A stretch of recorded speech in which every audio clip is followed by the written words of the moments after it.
오늘 사무엘서 세 번째 시간입니다. 지난 시간에 저희가 엘가나의 가정, 사무엘상 1장의 엘가나, 한나의 가정에 대해서 살펴봤습니다. 엘가나의 가정이 겉보기에는 집안도 좋고 부유하고 그럴듯해 보였지만 자식이 없는 그런 아픔이 있었습니다. 그런데 이제 한나 같은 경우에는 그 어려움을 하나님을 더 깊이 만나는 기회로 삼습니다. 한나가 믿음으로 담대하게 하나님 앞으로 나아가서 기도함으로 한나는 하나님의 그 기도의 응답을 받게 됩니다. 믿음 있는 사람들의 그 큰 고민 중 하나가, 야, 나는 이렇게 말씀대로 살려고 애쓰는데 이러다 나 망하는 거 아닌가, 이런 생각이 드는 겁니다. 세상 사람들은 하나님 같은 거 생각하지 않고 그냥 자기 이익만 보고 가면 되는데 그리스도인은 그러지를 못합니다. 이것저것 하지 말아야 할 것도 있고 할 수 있음에도 참아야 될 것들이 있고 이런 경우가 많습니다. 근데 우리가 이렇게 주저하는 사이에 세상 사람들은 다들 잘 나가는 것처럼 보입니다. 실제로 믿음대로 하나님의 방법대로 하려고 하다 보면 상황이 더 어려워지는 경우가 있습니다. 근데 왜 하나님께서는 믿음을 지키려는 우리에게 더 어려움을 주실까요? 우리로 하여금 오로지 하나님 한 분만을 더 의지하게 하시기 위함입니다. 근데 하나님은 절대로 당신의 백성을 버리지 않으십니다. 그러니까 우리를 극도의 어려운 순간까지 밀어붙이심으로 우리가 정말로 하나님을 끝까지 의지하고 믿는지를 시험해 보십니다. 우리 신앙은 한 번 정도는 정말 죽음과 같은 상황을 통과할 각오를 해야 됩니다. 신앙의 성경에 나오는 신앙의 위인들 또 저희 신앙의 선조들 보면 정말 목숨 걸고 한번 하나님께 맡기는 그런 체험들이 다 있습니다. 오늘 이제 성경에 나오는 한나도 이제 그런 여인이었는데 오늘 19절부터 한번 보겠습니다. 어머니 한나. 지난 시간에 불임의 한나, 한나가 불임에 대했던 거, 그 다음에 이제 기도한 한나 내용을 봤는데 이제 오늘 19절 어머니 한나의 내용을 봅니다. 19절입니다. 그들이 아침에 일찍 일어나 여호와 앞에 경배하고, 사무엘상 1장 보시면 한나가 예배했다는 말이 7번이나 나옵니다. 1장 3절, 7절, 9절, 15절, 19절, 21절, 24절 한나가 계속 예배를 드립니다. 이건 한나가 얼마나 철저하게 예배 중심적인 사람이었는지를 우리에게 알려줍니다. 그런데 한나가 이렇게 예배 중심적인 사람이었지만 또 극심한 고난을 경험합니다. 그런데 결국 이제 19절 보시면 19절부터는 이 예배 드리는 한나의 이야기가 불임에서 임신으로, 슬픔에서 기쁨으로 완전히 바뀌어 버립니다. 여기서 이제 생각해야 될 게 뭐냐면, 야, 예배 중심적인 삶을 사니까 한나가 복 받았구나가 되면 안 됩니다. 물론 복도 받았지만 예배 중심적인 한나의 진 면목은 이렇게 하나님의 응답 받은 후에, 아들을 얻은 후에 더 분명하게 드러나게 됩니다. 진짜 하나님께 예배하는 사람은 어떻게 되는가, 이제 이걸 한나가 보여주는 겁니다. 한나는 소위 자기가 원하는 걸 얻기 위해서 하나님을 이용하는 사람이 아니었습니다. 19절 하부 한번 보시면, 돌아가 라마의 자기 집에 이르니라 엘가나가 그의 아내 한나와 동침하매 여호와께서 그를 생각하신지라. 라마의 집으로 돌아온 후에 엘가나는 한나와 동침을 하고 하나님께서 한나를 잉태하게 하십니다. 남편이 아내와 동침하는 것 지극히 일상적이고 평범한 행동입니다. 그런데 이렇게 평범한 일상 속에서 하나님의 약속이 이루어지는 겁니다. 그러니까 우리의 영성은 우리의 일상생활과 아주 밀접하고 또 심오하게 연결되어 있습니다. 그러니까 우리의 신앙은 우리의 평범한 일상에서 드러나고 하나님의 약속은 우리의 매일의 삶을 통해서 이루어지게 됩니다. 그러니까 우리는 우리 일상이 하나님께서 구원의 역사를 펼쳐가시는 아주 소중한 무대라는 것을 잊어서는 안 됩니다. 교회에서 하나님의 역사가 일어나는 게 아니라 교회에서는 당연히 일어나고 우리 일상에서, 가정에서, 직장에서, 학교에서 이 하나님의 역사가 일어나는 장소인 겁니다. 그러니까 일상을 무시하고 교회에 나와서 열심히 기도하고 예배만 드린다고 하나님의 약속이 이루어지는 게 아닙니다. 그렇다고 기도 안 하면 하나님께서 이제 하나님 뜻이 안 이루어지는가? 그렇지 않습니다. 우리가 기도 안 해도 하나님의 뜻은 이루어지게 돼 있습니다. 그런데 기도 안 하면 왜 기도해야 되느냐? 왜 하나님 예배해야 되느냐? 우리가 기도도 안 하고 말씀도 안 듣고 그냥 내 힘으로 죽도록 열심히 살면 하나님의 약속이 분명히 이루어지는데도 그거를 깨닫지는 못합니다. 그러니까 실은 내 삶의 한복판에서 하나님의 뜻이 분명하게 이루어지고 있는데도 그것을 모르니까 깨닫지도 못하고 감사할 수도 없는 겁니다. 그런데 우리가 이제 행복하길 다 원하는데 행복이 어디서 오는가 하면 감사해서 오는 겁니다. 감사해야 기쁨도 오고 행복도 오고 만족도 오는 것인데 하나님을 깨닫지 못하니까 기쁨도 없고 감사도 없고 만족도 없는 겁니다. 그래서 하나님의 약속은 우리의 매일의 삶, 일상의 삶과 아주 긴밀하게 연결되어 있다는 것을 항상 잊으면 안 됩니다. 결국 하나님이 주시는 축복과 생명이 이렇게 연결되는 이 거룩한 삶이 무엇입니까? 하나님이 우리에게 원하시는 거룩한 삶은 죄 안 짓겠다고 홀로 수도원 가서 담 쌓고 지내는 게 아닙니다. 거룩한 삶은 우리 삶의 현실 속에서 하나님의 약속을 꼭 붙들고 살아내는 겁니다. 믿음으로 하나님의 말씀대로 주어진 현실을 하루하루 살아가는 겁니다. 그러다 보면 약속을 이루시는 하나님의 역사하심이 눈에 보이게 되고 성령의 열매가 하나둘씩 생겨나는 것을 볼 수 있게 되는 겁니다. 20절 보겠습니다. 한나가 임신하고 때가 이름에 아들을 낳아 사무엘이라 이름하였으니 이는 내가 여호와께 그를 구하였다 함이더라. 이제 이 사무엘이라는 이름을 보면 그 하나님의 어떤 그 섭리가 있음을 보게 되는데 셈 하면 앞에 셈이 이제 앞에 3인데 이게 이제 이름이란 뜻이고 엘 하면 그 하나님이란 뜻입니다. 그래서 사무엘은 하나님이 이름을 알려준 사람 뭐 이런 의미가 있습니다. 또 사무엘 하면 샤알이라는 그 구하다 이런 소리 아주 비슷한 소리가 들립니다. 그래서 이 사무엘이라는 이름은 한나가 간구하면서 지냈던 세월과 하나님의 응답의 증거를 이렇게 결합해주는 이름이라고 볼 수 있습니다. 한마디로 사무엘은 한나의 체험적 신앙의 증거였습니다. 뭐 잠시 후에 이제 좀 더 다르겠지만 하나님 백성이 기도 응답을 경험하는 것이 굉장히 중요합니다. 이 기도 응답을 경험하려면 먼저 뭐 해야 됩니까? 기도를 해야 기도 응답을 받을 수가 있습니다. 굉장히 중요합니다. 21절입니다. 그 사람 엘가나와 그의 온 집이 여호와께 매년제와 서원제를 드리러 올라갈 때에 오직 한나는 올라가지 아니하고 그의 남편에게 이르되 아이를 젖대거든 내가 그를 데리고 가서 여호와 앞에 뵙게 하고 거기에 영원히 있게 하리이다 하니. 그러니까 엘가나가 해마다 실로에 가서 제사 드리기를 계속하는 동안 이 한나는 올라가지 않습니다. 이게 뭐 예배의 중단을 의미할까요? 그렇지가 않습니다. 아들을 얻은 후에도 한나의 예배는 계속됩니다. 단지 아이가 어리기 때문에 예배 처소에 못 갔을 뿐입니다. 그러니까 한나가 하나님께 예배드린 목적은 뭐 아들을 얻고자 함이 아니었습니다. 물론 아들 얻는 게 너무 중요했지만 한나에게 있어서 하나님을 예배하는 것, 아들 때문에 하나님 예배한 건 아니었다는 겁니다. 한나가 이제 아들을 하나님께 구별하여 드리기 위해서 자기 자신은 물론 이 젖먹이 아이까지 준비를 시킵니다. 23절부터 보시면 그의 남편 엘가나가 그에게 이르되 그대의 소견에 좋은 대로 하여 그를 젖대기까지 기다리라. 오직 여호와께서 그의 말씀대로 이루시기를 원하노라 하니라. 이에 그 여자가 그의 아들을 양육하며 그가 젖대기까지 기다리다가 젖을 뗀 후에 그를 데리고 올라갈새 숫소 3마리와 밀가루 1에바와 포도주 1가죽부대를 가지고 실로 여호와의 집에 나아갔는데 아이가 어리더라. 중동에서는 오랫동안 아이를 먹인다고 합니다. 보통 그래서 젖대는 아이 시기가 뭐 3살에서 5살 정도 된다고 합니다. 엘가나가 매년 실로에 가서 신실하게 예배드리러 갈 때에 한나는 하나님이 주신 것을 그 아들을 다시 하나님께 돌려드리기 위해서 또 열심히 준비를 합니다. 이 기간 동안, 이 준비 기간 동안 한나가 해야 할 가장 중요한 일은 아들을 잘 양육하고 젖을 먹이는 일이었습니다. 25절 보시면 그들이 숫소를 잡고 아이를 데리고 엘리에게 가서 한나가 이르되 내 주여 당신의 사심으로 맹세하나이다. 나는 여기서 내 주 당신 곁에 서서 여호와께 기도하던 여자라. 이 아이를 위하여 내가 기도하였더니 내가 구하여 기도한 바를 여호와께서 내게 허락하신지라. 그러니까 어머니 한나는 자기에게 주어진 시기에 따라서 자기의 책임을 다합니다. 두 가지 시기가 있었는데 첫 번째 시기는 아이에게 젖을 먹여야 하는 시기였습니다. 이 시기 한나의 책임은 하나님이 주신 아들을 잘 돌보고 영양분을 공급하는 것이었습니다.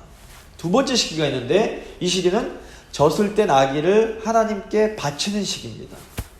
이 시기 한나의 책임은 아이를 자기 품에서 분리시키고 그 아이가 자기 스스로 하나님 앞에 설 수 있게 하는 겁니다.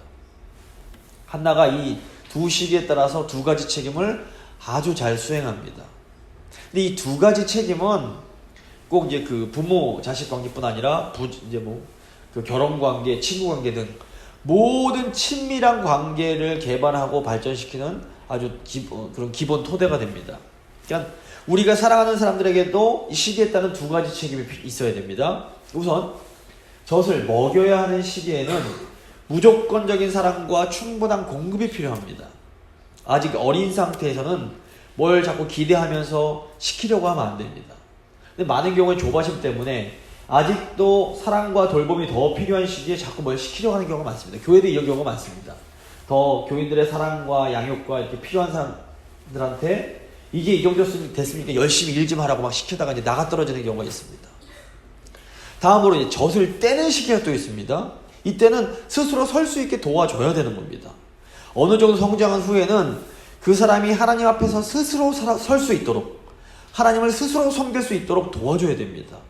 이때는 또 너무 보호 본능이 앞서서 도와주려고 하고 다 챙겨주려고 하지 말고 스스로 하나님 앞에서 할 수 있도록 옆에서 지켜봐 주는 게 또 필요합니다. 그래서 모든 친밀한 관계의 핵심은 두 가지입니다. 첫째, 생명이 잘 자라날 수 있도록 돕는 것.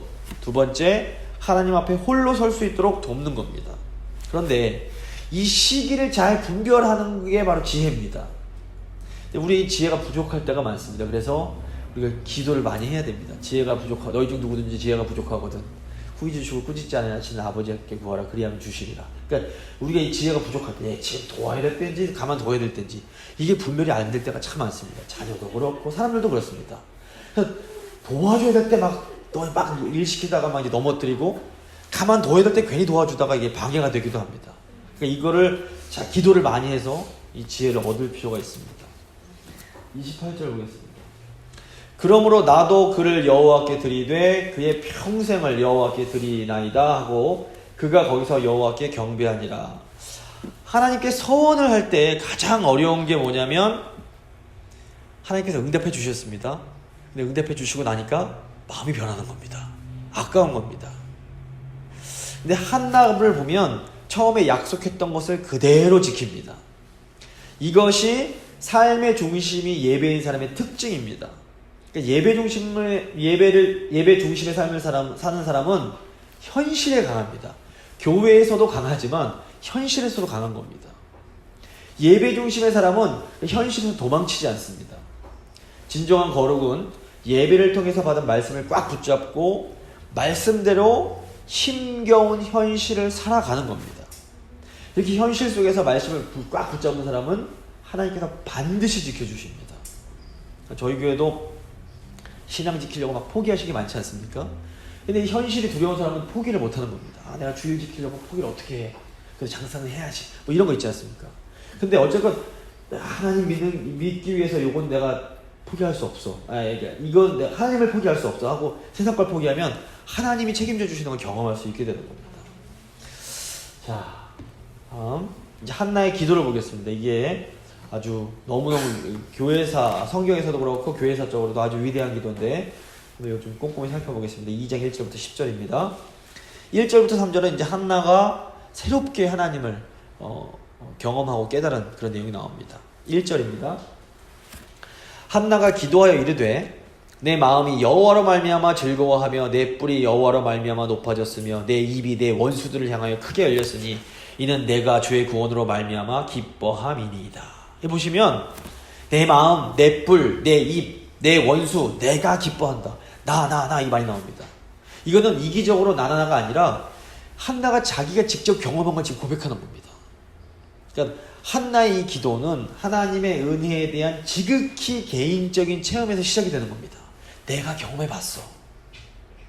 그러니까 우리 신앙에서 이런 개인적 체험이 굉장히 중요합니다. 그러니까 기도의 응답과 같은 영적인 체험이 없으면 그 신앙이 깊어지고 강해지기가 어렵습니다. 기도 응답이 있어야 확신 나오는 겁니다. 내가 기도해봤더니 하나님이 해주시더라. 내가 말씀에 순종했더니 하나님이 책임져 주시더라. 이런 경험들이 필요한 겁니다. 한나가 지금 하나님이 자기의 뿔을 높여주셨다라고 고백을 합니다. 성경에서 뿔은 자격이나 권세, 힘과 능력을 상징합니다. 근데 세상 사람들은 항상 뿔이 있느냐 없느냐에만 관심이 많습니다. 저 사람이 돈이 있는지, 저 사람이 힘이 있는지, 저 사람이 특별한 지식이 있는지에만 관심을 갖습니다. 세상 사람들은 그 어떤 사람의 속 사람에 별로 관심이 없습니다. 그 사람이 성질이 더럽지 않든 그냥 돈 많고 내가 필요한 것만 있으면 오케이인 겁니다. 하지만 하나님은 언제나 우리의 속사람부터 바꿔주십니다. 우리가 참으로 진실하고 겸손한 하나님의 백성이 되게 하신 후에야 우리의 뿔을 높여주시는 겁니다. 그래서 끝까지 하나님을 의지하면서 죽음 같은 어려움을 이겨낸 성도에게 하나님께서 뿔을 달아주셔서 당당하게 이 세상을 살아갈 수 있는 자격을 주십니다. 분인나가 아이 때문에 한나를 막 공격했습니다. 한나의 뿔이 없었던 겁니다. 근데 이제 한나에게 아이가 생겨버렸습니다. 뿔이 생긴 겁니다. 이제 한나가 할 말이 없어지는 겁니다. 그러니까 여호와께서 내 뿔을 높여주시면 누구도 우리를 건드릴 수 없는 겁니다. 그러니까 실제로 돈이 없어서 막 고생을 합니다. 근데 하나님께서 겸손히 낮추신 후에 갑자기 돈을 주시는 겁니다. 가정 문제 때문에 막 고생을 하는데 하나님께서 갑자기 가정 문제를 해결해 주시는 겁니다. 근데 중요한 것은 한나의 기도가 이렇게 개인적인 차원, 기도 응답에서 끝나지 않았다는 게 중요합니다. 한나는 하나님이 자기에게 주신 것, 하나님이 나에게 행하신 것뿐 아니라 자신이 경험한 하나님 자체에 대해서 이제 고백을 시작합니다. 2절 보시면 여호와와 같이 거룩하신 이가 없으시니 이는 주밖에 다른 이가 없고 분인나의 공격 때문에 고생하던 이 한나가 얻은 놀라운 유익이 뭐냐면 하나님에 대해서 새로운 깨달음을 얻은 겁니다. 보시면 첫째로 한나는 하나님이 거룩한 분이심을 고백합니다. 그러니까 한나가 고통스러운 가운데 기도하면서 하나님의 거룩하심을 알게 됩니다. 이렇게 하나님을 알고 나면 나를 또 알게 됩니다. 하나님의 거룩하심을 알 때 인간의 더러움, 인간의 연약함과 부족함을 깨닫게 되는 겁니다. 하나님을 정말로 대면하고 나면 이사야 선지자처럼 나는 죽었구나, 화로다, 내가 망하게 되었도다, 이런 고백을 할 수밖에 없는 겁니다. 그러면서 나 같은 죄인에게 반드시 필요한 분, 나를 도와주실 분이 하나님이심을 깨닫게 되는 겁니다. 한나가 이 고난을 통해서 정말로 특별한 하나님을 경험하게 됩니다. 근데 이제 사실 하나님의 거룩하심은 설명할 방법이 없습니다. 이 인간의 말로 설명할 수가 없습니다. 인간은 사실 커피맛 하나도 제대로 설명할 수가 없습니다. 커피맛 설명할 수 있는 분이 있습니까? 말로? 커피가 커피맛이지. 이건 맛봐야 하는 거지 설명이 안 됩니다. 하물며 거룩하신 하나님을 경험했습니다. 말로 설명이 안 되는 겁니다. 그러니까 한나가 뭐라 그럽니까? 와, 주밖에 다른 이가 없습니다. 이렇게 말을 하는 겁니다. 그러니까 우리에게도 이 하나님을 경험한 후에 정말 하나님 같은 분은 없습니다. 정말 하나님밖에 없으십니다. 이런 고백이 나올 수 있어야 됩니다. 두 번째, 2절 후반부입니다.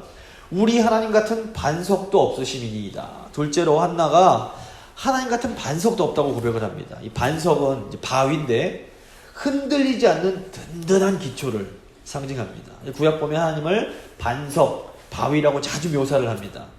그러니까 한나가 내가 하나님을 의지하고 딱 서니까 절대로 무너지지 않더라. 이게 이제 체험이 되는 겁니다. 다른 것들 의지하고 서봐야 어느 순간 순식간에 무너져 버리는데 하나님 의지하고 서니까 든든하더라는 겁니다. 사람은 아무리 좋은 사람이라도 시간이 가면 변합니다. 늙을 수밖에 없고 힘이 약해집니다. 또 우리가 아무리 모든 것을 걸고 의지할 만큼 그렇게 강한 사람은 세상에 존재하지 않습니다. 하지만 하나님은 영원히 변치 않으시고 우리가 맘 놓고 의지해도 될 만큼 충분히 강하십니다. 그러니까 이 세상 것들을 의지하면 그게 돈이 됐던 사람이 됐던 무엇이 됐건 간에 결국에는 이 세상 거 의지하면 다 무너지지만 하나님을 의지하는 사람은 끝까지 든든히 서게 되는 겁니다. 세 번째, 한나의 고백. 심히 교만한 말을 다시 하지 말 것이며 오만한 말을 너희 입에서 내지 말지어다. 여호와는 지식의 하나님이시라 행동을 달아 보시느니라. 셋째로 한나는 하나님이 인간의 마음을 아시며 인간의 행동을 심판하는 분이라는 것을 고백합니다. 한나는 자신이 분이나에게 막 이렇게 고통받을 때 하나님이 너무 가만히 계시는 것처럼 생각이 들었던 겁니다. 그런데 나중에 알고 보니까 하나님이 모든 것을 다 지켜보고 계셨음을 깨닫게 되는 겁니다. 교만한 말, 오만한 말 하지 말라는 것은 함부로 잘난 척하지 말라는 겁니다. 지금 나에게 다른 사람에게 없는 게 좀 있다고, 그러니까 뭐 남들한테 없는 자녀가 있고, 남들한테 없는 돈이 좀 있고, 남들한테 없는 지식이 좀 있고, 남들보다 좀 더 뛰어난 게 있다고 함부로 말하지 말라는 겁니다. 근데 이게 겸손하지 못한 것은 다른 사람에게도 죄가 되지만 무엇보다 하나님께 엄청난 죄가 됩니다. 왜 그렇습니까? 다 하나님이 주신 거라 그렇습니다. 어떤 사람은 사람들 앞에서는 엄청나게 겸손한 척을 하지만 속으로 또 교만한 사람들이 있습니다. 그런데 사람들은 속일 수 있어도 하나님을 속일 수는 없는 겁니다. 왜 그렇습니까? 하나님은 24시간 우리의 말을 듣고 계시고 우리의 속을 꿰뚫고 계시고 우리의 행동을 다 보고 계시기 때문에 그렇습니다. 그래서 우리가 한나의 고백이 저희도 좀 귀 기울일 필요가 있습니다. 어쨌거나 보시면 한나를 봐도 하나님을 온전히 예배하는 하나님의 사람에게도 어려움이 생깁니다. 하지만 하나님을 진실되게 섬기는 가운데 주어지는 어려움은 이건 징계가 아니라 하나님을 더 깊이 알 수 있는 축복의 기회임을 저희가 반드시 기억해야 됩니다. 4절부터 8절 보시면 역전의 하나님의 내용이 나옵니다. 4절.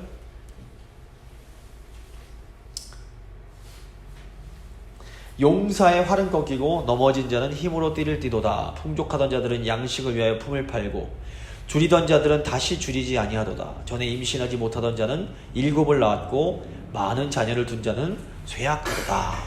지금 보시면 용사는 힘 있는 사람을 말하고 넘어진 자는 힘이 없는 사람입니다. 풍족한 자는 돈이 많은 사람, 품 팔고 줄이던 자는 돈 없는 사람입니다. 많은 자녀를 둔 자는 자랑거리가 많고 의지할 게 많은 사람입니다. 요즘으로 하면 뭐 통장에 돈이 많은 사람입니다. 임신하지 못하던 자는 보잘것 없고 의지할 것도 없는 사람을 말합니다. 그런데 지금 보시면 이렇게 강한 자, 가진 자와 약한 자, 없는 자의 입장이 완전히 뒤바뀌어 버립니다. 하나님이 뒤집어 버리신 겁니다. 이게 뒤집히는 걸 혁명이라고 그러는데 하나님께서 일으키시는 혁명이 있습니다. 하나님은 교만한 자는 절대로 가만히 두지 않으십니다. 근데 이제 사람이 일으킨 혁명이 있는데 역사를 보면 사람이 일으키는 혁명은 반드시 실패로 끝납니다. 뭐 뒤집힌다 한들 또 뒤집어서 또 엉망이 되는 겁니다. 그렇기 때문에 하나님이 뒤집어 주실 때까지 참고 기다려야 됩니다. 다윗의 삶이 이걸 보여줍니다. 다윗이 보시면 이제 사울 왕을 죽일 기회가, 스스로 뒤집을 기회가 몇 번이나 있었습니다. 근데 다윗이 하나님의 때까지 가만히 참고 기다립니다. 그러니까 하나님이 뒤집으실 때까지 참고 기다리면서 조심해야 될 게 뭐냐면 다른 교만한 자들과 손잡아서는 안 되는 겁니다. 교만한 자들과 손잡으면 하나님께서 교만한 자들을 멸망시키실 때 함께 멸망하게 됩니다. 교만한 자리에 앉지 함께 서지 말라고 얘기를 합니다. 그래서 교만한 인생은 지금은 아무리 잘 나가는 것처럼 보여도 사실 하나님의 시각으로 보면 멸망을 예약해 놓은 사람입니다.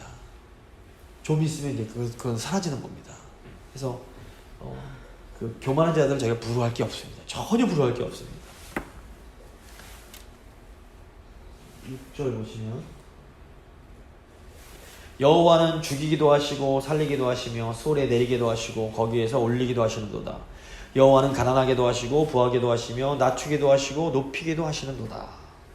결국 생명과 평안한 삶, 재산과 사회적 지위는 하나님 손에 달린 것입니다. 그러니까 노력을 아무리 해도 안 되는 인생이 있고 별 노력을 안 하는 것 같은데 술술 풀리는 인생들이 있습니다. 그러니까 내가 아무리 안달 해봐야 되는 것이 아니라는 것을 우리 깨닫는 게 지혜입니다. 전도서를 보면서 이제 그걸 깨달아야 되는 겁니다. 야, 이거 뭐 인간이 아무리 안달해봐야 안 되는 건 안 되는 거구나. 이게 깨닫는 겁니다. 우리가 지금 할 수 있는 건 뭡니까?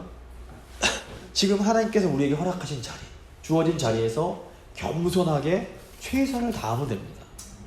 우리가 겸손하게 최선을 다하다 보면 때가 되면 하나님께서 겸손한 자를 반드시 높여주십니다. 8절 가난한 자를 진토에서 일으키시며 빈궁한 자를 거름더미에서 올리사 귀족들과 함께 앉게 하시며 영광의 자리를 차지하게 하시는도다. 땅의 기둥들은 여호와의 것이라 여호와께서 세계를 그것들 위에 세우셨도다. 그래서 이제 가난한 자가 겸손한 자를 의미합니다. 그러니까 하나님이 원하시는 겸손을 배운 사람이야말로 사실은 가장 복된 사람입니다.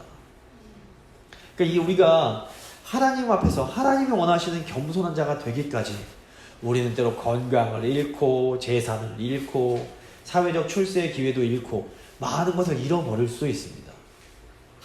그런데 우리가 이 겸손만 배우면 하나님이 다시 일으켜 주십니다. 오늘 이제 말씀에는 한나뿐 아니라 요셉, 모세, 다윗, 다니엘, 성경에 나오는 많은 사람들이 다 밑바닥까지 내려가서 겸손을 배운 사람들입니다. 이렇게 겸손을 배운 후에 하나님께서 다시 올려주신 자리는 굉장히 안전한 자리인 겁니다. 그래서 제가 기도할 때에 하나님이 원하시는 겸손을 배우게 하여 주시옵소서. 이거 기도해야 됩니다. 겸손이라는 게 자꾸 오해하시면 안 되는 게 이렇게 사람들 앞에서 겸손하게 하면 이게 아닙니다. 이거는 인간적인 겸손이고, 물론 이것도 이 사회생활하고 인간생활하는데 중요한 거지만, 중요한 덕목이지만, 하나님이 원하시는 겸손이 중요합니다. 그건 뭐냐면, 제가 하나님 없으면 절대 안 됩니다. 이게 확신해야 되는 겁니다. 아무리 인간적인 생각으로 이게 맞는 것 같고, 내가 IQ가 너무너무 똑똑하고, 내가 경험이 너무 많고, 내가 다 알아도, 하나님이 아니라고 그러시면, 이거 내가 생각할 때 이거지만, 하나님이 아니라고 그러시니, 접자. 이런 거, 이겁니다. 또 내가 볼 때는 그 단연간의 경험에 의해서 분명히 되는 거지만 하나님이 분명히 안 되는 겁니다. 근데 하나님이 된다, 해라 그러시면 또 믿음으로 한 걸음 내딛어 보는 겁니다. 성경이 그걸 가르치는 겁니다. 홍해에 발 디딜 때 홍해가 갈라지는 거고 그물을 냈을 때 고기가 잡히는 겁니다. 말씀에 순종해서 한 걸음 내딛는 거, 이게 이제 겸손한 자의 행동입니다. 자, 여기 보시면 이제 땅의 기둥들을 기둥들은 여호와의 것이라 여호와께서 세계를 그것들 위해 세우셨도다 이렇게 하는데, 땅의 기둥들은 이 땅을 바치고 있는 기초를 말합니다. 무엇이 이 세상을 바치고 있습니까? 물론 이제 여기선 과학적 이런 차원이 아니라 이 세상을 바치고 있는 것이 뭐냐면 바로 하나님의 권능의 말씀입니다. 하나님의 말씀이 이 온 우주를 지탱해주고 있는 겁니다. 이게 아주 사실은 과학도 깊이 들어가면 이걸 이제 증거합니다. 이 세상은 하나님의 권능의 말씀에 의해서 지탱되고 유지되고 있습니다. 저희가 이제 섭리할 때 배웠는데, 세상에서 벌어지는 일들을 보면 마치 악한 자들이 세상을 쥐고 흔드는 것처럼 보일 때가 있습니다. 그래서 이러다 진짜 세상 망하는 거 아니야? 이런 생각이 듭니다. 하지만 이 세상은 하나님의 말씀 위에 서 있기에 하나님께서 이제 끝 할 때까지 끝나지 않습니다. 아무리 대단한 것 같아도 하나님이 끝하면 그거는 끝나는 겁니다. 하나님 말씀 위에 서 있다는 거죠. 저희가 이것을 기억하고 말씀대로 사는 사람이 최고인 겁니다. 자, 마지막으로 9절 10절 신실하신 하나님, 그가 그의 거룩한 자들의 발을 지키실 것이요 악인들을 흑암 중에서 잠잠하게 하시리니 힘으로는 이길 사람이 없음이로다. 여호와를 대적하는 자는 산산이 깨어질 것이라. 하늘에서 우레로 그들을 치시리로다. 여호와께서 땅 끝까지 심판을 내리고 자기 왕에게 힘을 주시며 자기의 기름 부음 받은 자의 뿔을 높이시리로다 하니라. 자, 한나의 기도는 두 종류의 사람이 맞이하게 될 두 가지 종말을 이제 예언하면서 끝이 납니다. 첫째로 여호와를 대적하는 자는 어떻게 됩니까? 산산이 깨지게 됩니다. 그리고 이제 그 구절에 나오는 악인들은 결국 누구냐면 하나님을 신뢰하지 않는 사람들, 교만한 사람들을 말합니다. 여호와를 신뢰하지 않는 자들은 허망하게 무너져 내리게 됩니다. 보시면 하나님이 하늘 우레로 그들을 치시리라 라고 이제 선언을 하는데, 이제 우레는 하나님의 힘을 표현하기도 하고 하나님의 임재를 상징하기도 합니다. 이게 무슨 의미냐? 하나님이 직접 이 악한 자들, 교만한 자들을, 하나님을 대적하는 자들을 심판하실 것을 의미합니다. 이 사무엘서에 나오는 악한 자들은 누구냐면 엘리, 나발, 사울, 압살롬 같은 사람들입니다. 그러니까 하나님 보시기에 악한 사람들은 특별히 못돼 먹은 인간들이 아니라 교만한 사람들입니다. 성경을 보면 좀 아까 말씀드린 이 사람들이 특별히 더 인간적으로 나쁘다기보다는 굉장히 인간적인 사람들입니다. 이 사람들의 문제가 뭐냐면 하나님을 의지하지 않고 인간적이며 세상적인 방법으로 어떤 일을 하려고 하는 겁니다. 이게 모든 의미냐면 하나님을 신뢰하지 않고 자기 뜻대로 행한다는 것은 바로 이게 교만을 의미합니다. 교만한 것이고 악한 것입니다. 근데 이렇게 악한 자들은 결국 하나님의 심판을 받을 수밖에 없는 겁니다. 둘째로 오늘 말씀에 나오는 거룩한 자들, 악한 자들은 산산이 깨지지만 거룩한 자들은 하나님의 보호를 받습니다. 여기서 거룩한 자는 경건한 자, 신실한 자를 의미합니다. 다시 말해서 어떤 상황 속에서라도, 한나처럼 고난받는 상황 속에서도 하나님을 신실하게 의지하는 사람들을 말합니다. 사무엘상에 나오는 대표적인 거룩한 자가 바로 다윗입니다. 근데 다윗을 보면 사울보다 도덕적으로 훨씬 더 훌륭했다 그렇진 않습니다. 다윗도 인간적으로 보면 참 질이 나쁜 그런 죄를 지었습니다. 하지만 다윗은 언제나 하나님을 신뢰하고 의지하며 하나님의 말씀에 따라 사는 사람이었습니다. 물론 이제 다윗이 연약함 때문에 실수하고 끔찍한 죄를 지었을 때에 아주 하나님으로부터 무서운 징계를 받게 됩니다. 다윗이 이제 사무엘에서 보면 다윗이 저지른 죄 크게 두 종류가 있는데, 하나는 밧세바를 범한 것, 그리고 우리아를 죽인 것과 스스로 인구조사를 한 겁니다. 인간적으로 볼 때는 인구조사가 뭔 죄야 할 수 있는데, 하나님 보실 때 인구조사가 훨씬 더 큰 죄였습니다. 왜 그러냐면 인구조사를 한다는 것은 자기 힘을 재보는 겁니다. 내가 이 정도 힘이 되는구나. 내 힘으로 뭔가를 해볼 수 있겠구나. 이게 교만, 더 큰 하나님 없이 내 힘으로 뭔가를 하려는 이 교만이기 때문에 더 무서운, 하나님 보실 때 더 큰 죄일 수 있는 겁니다. 그래서 어쨌거나 다윗이 이렇게 큰 죄를 지었지만 사울처럼 버림받지 않았습니다. 그래서 기본적으로 하나님께서 다윗이 하나님의 선택을 받은 하나님의 언약 백성이기도 했지만, 또 한편으로 다윗이 하나님을 전적으로 신뢰하는 사람이었기 때문에 그렇습니다. 그래서 이제 한나의 기도를 보시면, 한나가 여호와의 기름 부음 받은 자가 힘을 얻게 될 것을 이제 기도합니다. 기름 부음 받은 자를 이제 히브리어로 하면 메시아가 되는데, 이제 여기서 이제 왕을 말합니다. 근데 지금 한나가 기도할 때만 해도 아직 왕이 없던 시기입니다. 결국 한나는 지금 기도하는 중에 자기도 모르는 사이에, 자기도 알지 못하는 가운데 더 많은 것들을 예언하고 있는 겁니다. 한나는 결국 가까이는 곧 세워질 이스라엘 왕을 예언하는 것이고, 저희가 볼 때는 결국에는 한나가 노래한 건 누굽니까? 진정한 메시아이신, 왕이신 예수 그리스도를 예언하고 있는 것이라고 볼 수 있습니다. 한나의 기도는 처음에 1절 보시면 내 뿔을 높이시는 하나님을 노래하는 것으로 시작해서, 맨 마지막 10절에 보면 기름 부음 받은 자, 메시아의 뿔을 높이시는 하나님을 찬양하는 것으로 끝이 나게 됩니다. 결국 하나님은 이 겸손한 자를 높이시고 악한 자들을 반드시 심판하십니다. 근데 이제 우리를 사실 흔들고 쓰러뜨리는 것은 외부의 악한 자들이 아닙니다. 사실 우리를 쓰러뜨리는 건 뭐냐면 우리의 내부적인 죄와 교만, 불신앙의 모습들이 우리를 어렵게 만드는 겁니다. 그래서 우리의 겸손히 죄를 멀리하면 하나님은 결국 우리를 높이시고 우리의 뿔을 들어 주시는 것을 저희가 알 수 있습니다.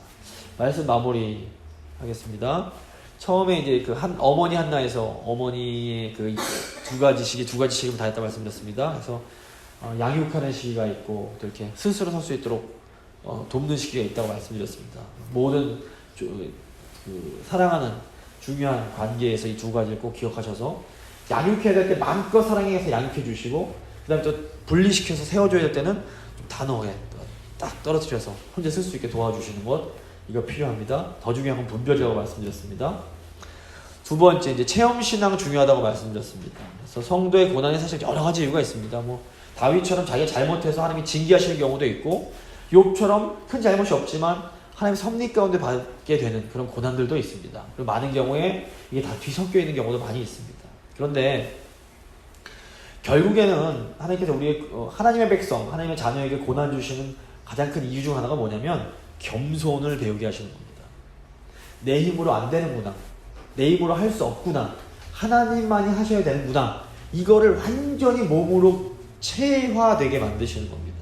이 겸손을 몸으로 배운 후에 하나님께서 어떻게 하십니까? 높여주십니다. 우리의 뿔을 들어주십니다. 하나님은 이렇게 자기가 높여주신 자들을 또 지켜주십니다. 사실 우리를 정말 위태롭게 만드는 건 우리 밖에 보이는 현실적인 어려움들이 아닙니다. 실제로 우리를 정말 위험하게 만드는 건 뭐냐면 우리 안에 있는 죄입니다. 그러니까 우리가 하나님 말씀을 꽉 붙들고 가면 하나님 백성은 반드시 복을 받게 돼 있습니다. 하지만 우리 안에 죄와 교만과 불신앙이 있을 때 우리가 이것 때문에 이제 고난을 당하는 겁니다. 그래서 기도하실 때 하나님 저에게 지혜 주셔서 시기를 분별하는 지혜를 허락해 주시고 또 기도에 응답받는 이 체험신앙을 갖게 도와주시고 무엇보다 하나님이 원하시는 겸손을 배울 수 있도록 주여 도와주시옵소서. 한번 간절한 마음으로 같이 기도하겠습니다. 살아계신 하나님 감사합니다. 저희를 하나님의 언약 백성 삼아주시고 저희를 교만하지 않도록 때로 저희 삶 가운데 고난 주심도 감사드립니다. 하나님 저희가 고난을 당할 때는 너무너무 괴롭고 힘이 들어서 왜 하나님 이를 저희를 어렵게 하시냐고 아버지 한탄할 때가 많습니다. 하지만 주님 이 고난의 시기가 지나고 나면 아버지 그 고난이 저희에게 유익한 시간이었음을 고백하게 될 때가 올 줄 믿습니다. 주님 그 시기까지 저희가 서로 위로하게 하시고 서로에게 힘이 되게 하시고 믿음으로 인내의 시간을 잘 견뎌낼 수 있도록 주여 도와주시옵소서. 그래서 주님 저희가 이 시기를 통해서 하나님이 원하시는 겸손을 배워갈 수 있도록 주여 함께하여 주시옵소서. 아버지 결국 저희를 무너뜨리는 것은 외부의 어려운 환경이 아니라 바로 저희 안에 있는 죄임을 저희가 믿습니다. 주님 저희가 죄에 지지 않게 하시고 끝까지 겸손함으로 끝까지 하나님 원하시는 사람들 될 수 있도록 주여 도와주시옵소서. 그래서 하나님께서 뿔을 들어주실 때까지 저희가 잘 인내하여서 하나님께서 뿔을 들어주실 때 하나님을 한나처럼 찬양하고 기뻐하며 살아계신 하나님을 찬양할 수 있도록 주여 함께해 주시옵소서. 저희 교회가 겸손한 자들이 되길 원합니다. 저희 교회를 겸손하게 하셔서 뿔을 들어주시고 아버지 어두운 세상 가운데 당당하게 하나님의 이름을 드높이며 살아가는 저희 모든 성도님들 다 되실 수 있도록 주여 함께하여 주시옵소서. 감사드리며 귀하신 우리 주 예수 그리스도의 이름으로 기도드립니다. 아멘.